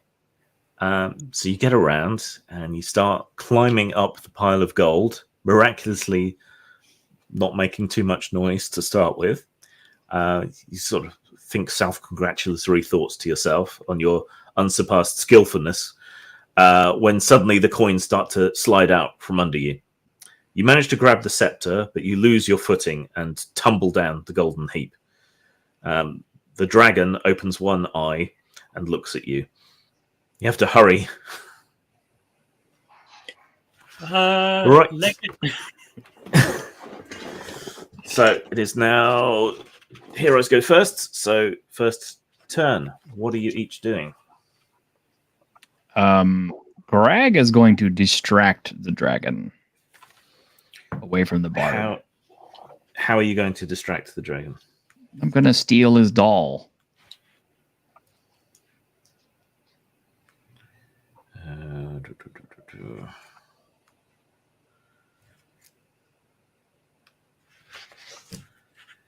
Okay.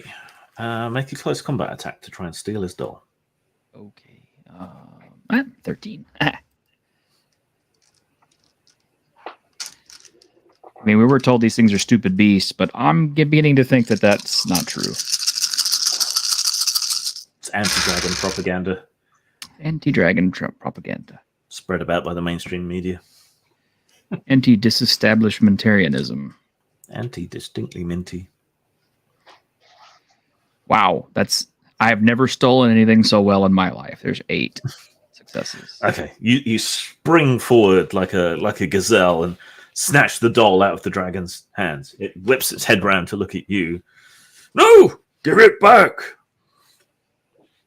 Start heading towards the entrance, hoping it'll follow me and ignore these two. What's T-shirt. Balthazar doing? Use Zambrius's order.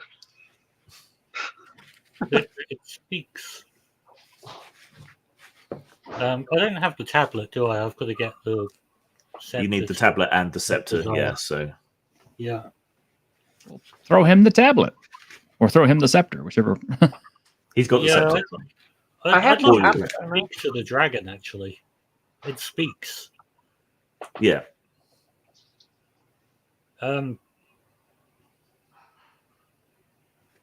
Well, we were going to not be very nice to you, but you seem intelligent. Can we have a chat?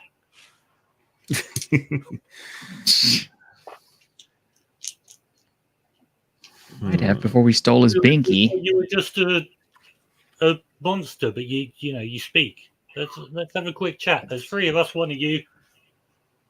Odds are in our favor. Let's not have a fight. Let's just talk this out. Make a charisma roll. with a could have bonus been dice. Stop when the doll gets it. I got 3 successes, but I'm going to spend a fate point as well, which does nothing. 3 successes. Yeah, it seems unimpressed by your blandishments and definitely wants its doll back more than anything. So just Balthazar left to take an action. Balthazar goes to the dragon, probably about 10 feet away from him or it or them or whatever, and he bows gracefully and says, "Sir Dragon," or whatever appellation you desire. "I am a humble wizard, and what we seek is merely for you to join us in a menagerie. You don't have to stay there forever. I mean, surely you live a long time. That's what the legends say." Okay, make a charisma roll with 1 extra dice. Okay. Charisma is 11, so I get 12 dice. Only slightly less charming than Giacomo. So I have 1, 2, 3, 4, 5 successes. Okay. It stops and looks at you. Says, a menagerie? Is that a menagerie à trois? No. It's an archaic term. I like these archaic terms. It's a zoo. Oh, it will be when we find some more dragons. A zoo? You wish to close me up in a cage and have people gawp at me? But we will give you a real princess. A real princess, you say? Yes. You can have a real princess. You'll get 3 square meals a day. Princesses as well? Yes. Yes. 3 square princesses a day. Well, we just have the one princess. You know, they're kind of hard to make. Well, I mean, I disagree there. It's pretty easy to make a princess. It takes time for them to grow, though. He sits back on his haunches and scratches at his lizard-like chin.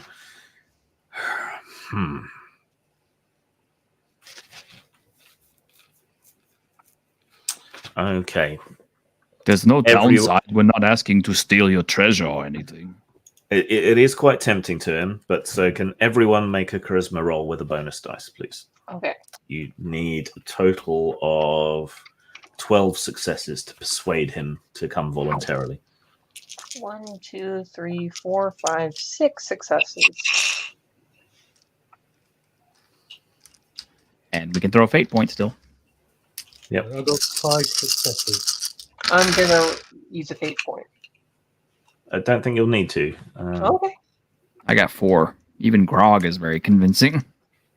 Okay. Yes, Lug the Mint Dragon agrees to your terms, and given the prospect of a real princess, decides that he doesn't need his doll after all. I'll give it back to him anyway. He tucks it away behind some boulders in the back corner of his cave, a little embarrassed about it now. But yes, you have convinced a dragon to come back with you voluntarily, thereby skipping a large chunk of the adventure. Your triumphant entrance to Kaphornia will likely be remembered for generations to come. With the dragon in tow and a complacent winner's smile upon your lips, you strut along the high street, accompanied by a marching band, dancers and performers, hailed as heroes by tens of thousands of citizens of all ages. Absolutely nobody is willing to miss out on taking part in this event of the century, as Lug struts along behind you, seeming to enjoy the attention as well. At least that's what you'd imagined. Reality, however, falls somewhat short. Lug's presence does cause a few looks, but unfortunately you have to accept that someone else managed to steal the show. The Countess's rival, who you vaguely remember being mentioned, Zaver of Faltasar, who is standing in front of the dragon section of the zoo already when you arrive, together with a huge dragon, almost twice as big as Lug, and, if you're honest, a lot more imposing than your mint dragon. You, on the other hand, stand at the side of the tribune, waiting to receive your silver medals, your runner-up dragon. However, before that, you'll have to endure the victorious Baron's speech, as your client Esmeralda has condemned you to take part in the ceremonies with her, so as not to appear to be sore losers, though she is clearly a sore loser. She looks very, very grumpy and fed up. That's it. That's the biggest dragon you could find. God, I've never been so shown up in all my life. It's clearly visible how much she takes it to heart that someone else has snatched away her victory from right under her nose. The only one who seems to be unconcerned by the whole thing is Lug, the dragon. He even seems a bit happy about not being the center of attention. The large coloured dragon brought by the Baron seems to be a lot less relaxed, with one wary eye on Lug, who seems to consider a rival or a threat. Xaver of Faltasar ends his speech, finally, with the crowd, not that you were paying too much attention. Happy to present the city with this dragon. Amid the crowd's thunderous applause, the Baron orders his dragon to bow its head so he can mount him up and ride him around to claim victory. The dragon refuses. The Baron gives him a swat on the nose with the end of his sword. Come on, you miserable creature, obey me. The dragon's reaction is not quite what the Baron expected. He opens his gigantic maw and swallows the Baron whole. In a moment, the applause dies down, so as everyone realizes what's happened. Except Greg is laughing uncontrollably. I'll be singing a song about how the dickhead Baron gets eaten. And there's one raggedy peasant in the crowd who's like whistling and cheering and clapping his hands. You fucking take that, you bourgeois cunt.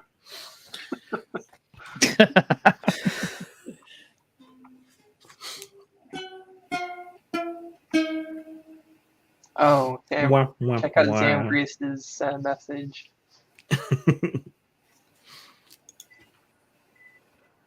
Yes, it was. It was. Lug was his name. Meet Lug. Not a woman. Not a woman.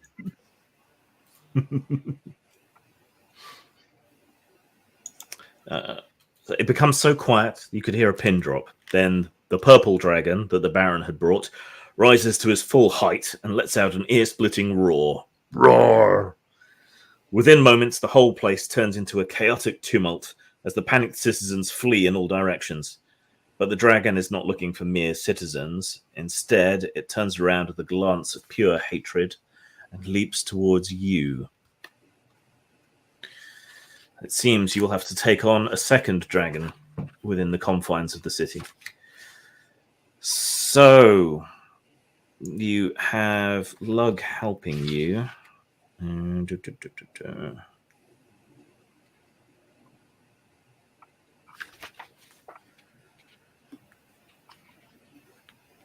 Okay, this is a bit confusing. 1 second.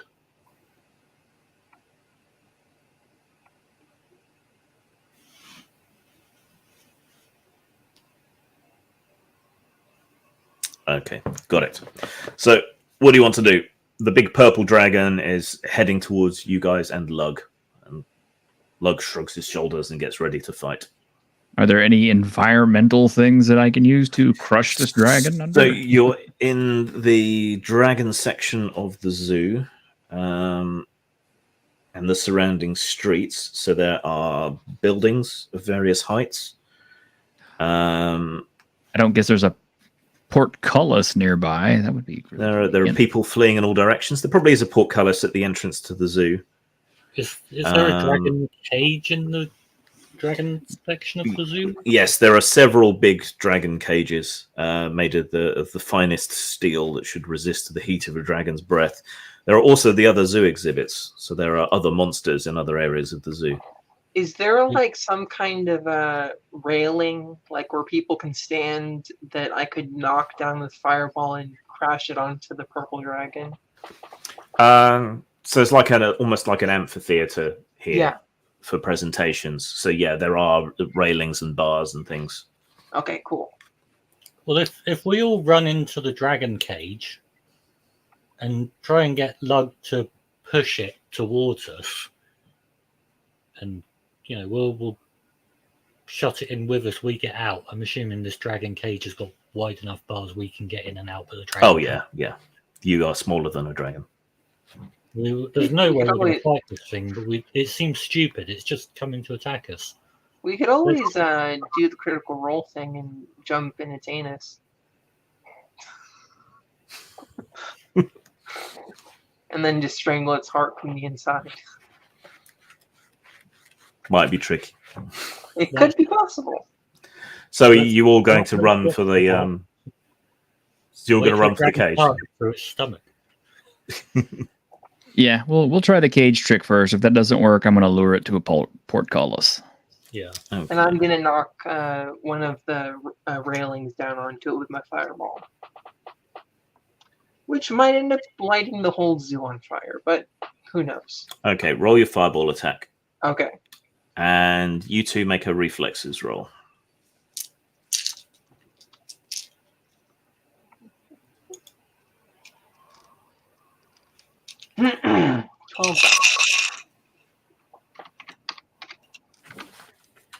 That is 1, 2, 3 successes. Yeah, I got 3 successes as well. 3 successes. Yeah. I got 3 successes. Okay. Gonna go ahead and burn a fate point because I figure this might be important. Yeah, I think I'm going to do the same. I am as Okay. well. Okay, 4 successes total. 4 successes total. Okay, you both take 1 damage as you're caught by a little bit of dragon flame, as it breathes gouts of fire after you as you run towards the cage. I What did also you get on got your- 4 successes. So you take 1 damage as well. And what did you roll for your fireball? It was 3 successes, and then I added 1 more success for. Oh wait, I think we messed up because I rolled 3 successes for the fireball, and I thought we were adding that into what I just rolled to resist damage. No, 2 separate rolls. Well, then I got 4 successes for the fireball total. Okay. Yeah. And you take 1 damage from the fire breath. So, Okay. Oh, by the way, did we go up from our last hit point total to max again, or are we back at? Are we the same? No, you're still at the same hit points, but you should have had 3 extra fate points. Okay, Ooh, okay. Oh, so I'm down to 2 stamina. yep. Okay, so the 2 dragons clash and tear into each other. Lug is smaller and so is getting the worst of it, but he is getting some hits in. The purple dragon twists his head around and breathes fire after you as you dash into the cage. Lug strains against him to try and push him to follow you.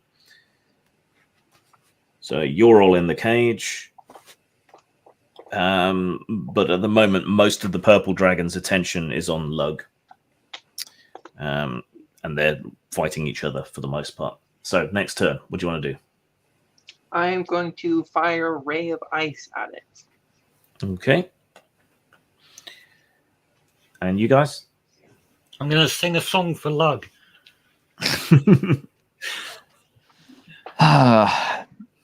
Okay, we can't. This thing's not enclosed yet, is it? No, it's still outside the cage because it's paying more attention to Lug as the bigger threat. That is 1, 2, 3, 4, 5 successes. 5 No, successes. 6 successes. My bad. 6 successes. Okay. Mhm.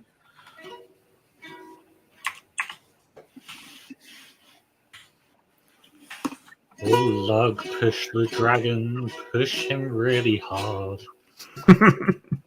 I'll yell at Lug. You follow me, and start heading towards one of the big gate portcullises. Hopefully, my friends will kind of get an idea what I'm doing as they can see where I'm heading. Yeah. Okay. So Lug twists around, getting a few bites in, and then tries to pull free of the purple dragon. But the purple dragon grabs him by the tail and yanks him back and bites him on the arse. Oh, shit. Okay. But you've reached the portcullis. Both dragons are tearing bloody chunks out of each other, but Lug's definitely the worst off of the two. So, new turn. What do you want to do? Is this like Dragon foreplay? No. You don't think so? All right. I haven't used my sling yet, so I am going to try to use the sling to trying to expertly hit this purple dragon right in the eye with it to get its attention. Okay, make a I'm ranged going to attack use roll. my magic Yep. dart fist. Ranged combat, not my Okay. forte.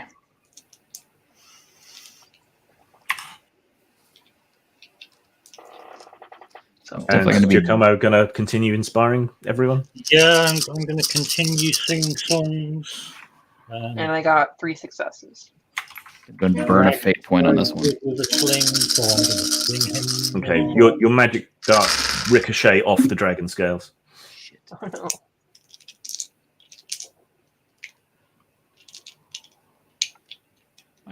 I got 4 successes. That's not too bad. I suggest that you and Balthazar both spend fate points for extra attacks. I This already is- did. This I'm is the gonna last spend act. an extra fate point. Okay. I already burned a fate point, so Okay. And Yeah, that you can fling a is, stone, but it just that's 4 successes now. okay. Yeah, they still ricochet off, and the throwing a stone at a dragon is like attacking a panzer tank with a pea shooter. It just doesn't really pay too much attention with it. well, it has eyes. Okay, I don't but guess there's any conveniently placed ballistae anywhere around here. Scanning around, you're close to the exterior wall of the city, and there are some ballista up there. Yes, there are ballista on the walls, which could be turned around. Faster to climb this wall, or is there a staircase? There's a staircase on the inside of the wall. That's where I'm headed then. Okay, slippery with blood, Lug manages to squirm free of the purple dragon and squeeze himself through the portcullis gate.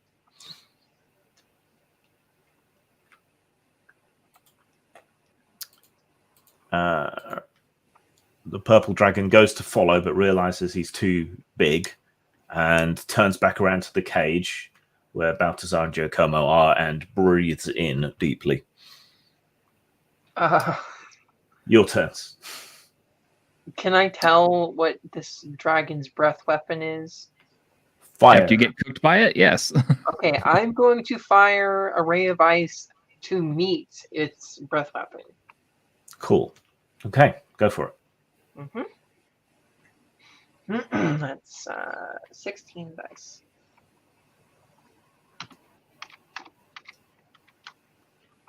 And that is 1, 2, 3, 4, 5 successes. Okay. Should I spend Yeah, fate your point? ice completely negates its flame breaths. The two meet and kind of crackle and steam in the air, and then its fire dies back and your magic dies back. It looks at you mildly impressed. What's Giacomo doing? Crap in my pants because I think I'm about to get tortured by a dragon.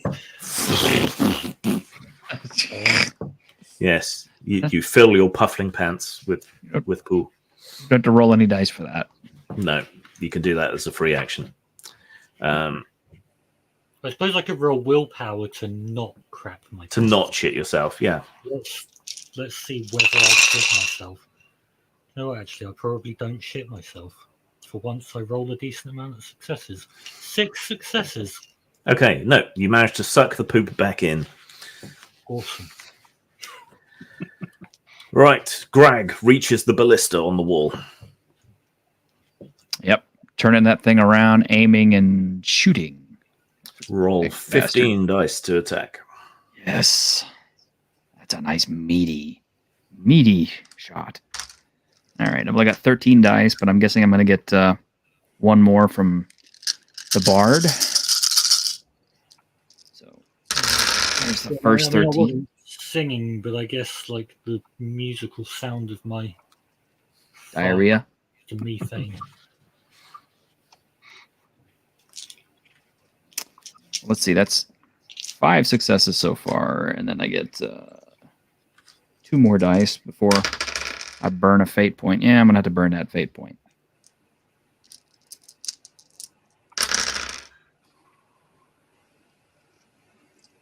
Bones deuce, motherfucker. 6 successes. Okay. The one F-bomb in this movie that we can afford.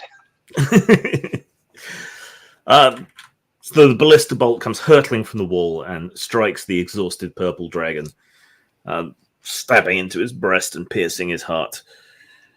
It grunts, bows its head, and then slumps forward. Done.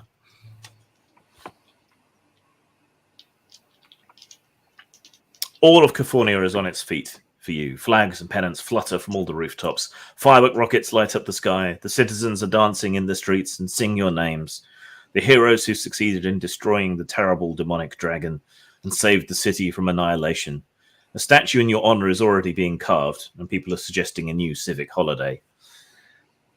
Part of the honors are offered to Lug, of course, the green dragon of hope, who has already set up his home in the hurriedly repaired city zoo.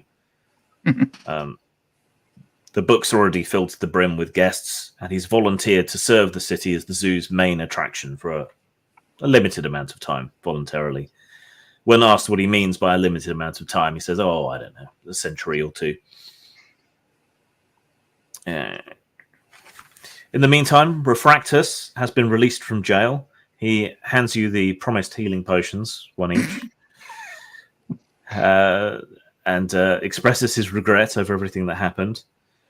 Nevertheless, a shrewd scientist like him is bound to cause a problem every once in a while. Countess Esmeralda of Belzum is very pleased with your achievements and pays you 50 gold pieces, even though you didn't ask for a reward, in appreciation for your distinguished services to the city.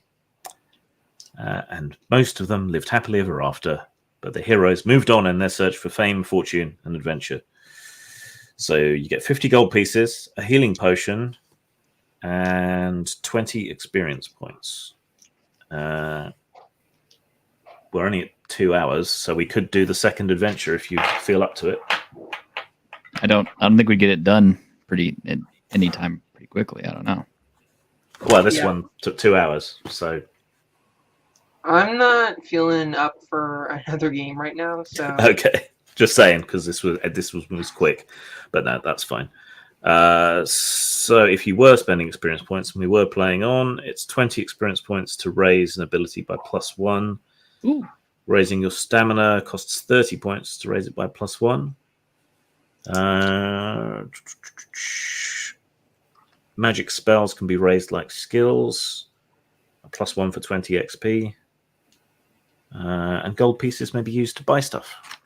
So yeah, there is a vague experience thing. Obviously, very on rails, this kind of adventure, because it's meant to be, played scene to scene. But you did manage to break the flow of the adventure. What did we do? Convincing the dragon. And you managed to avoid some stuff in the wizard's tower, which would have filled out some of the backstory a bit. So the rival of the princess, the Baron, who you didn't ask about at the start as well, he was behind what happened to Arcantrax, because he came to him to get a spell so he could cheat and summon a demon in the shape of a dragon, which is what the purple dragon was. And then got his comeuppance at the end. So that's what happened there. That was a lot of fun, though. We played it straight though, and still had a good time. Yeah, and we played it as it's meant to be done. So it's meant to be you just take it down from the shelf and play it with zero prep, which we pretty much did. Doesn't really feel like there's any danger involved in this game, though. Yeah. I don't know. Our stamina got pretty low a few times. Yeah, it does seem to be difficult to get hurt, but I think that's the point. It's meant to be like a movie, so you're meant to do sort of weird, random stuff. So I don't know what. So we've got 2 weeks. I don't know what's next on the list to play. I will have to check out my shelves and figure it out. What's the top thing on your pile of books? Well, there's the books to review, and then there's the books to play.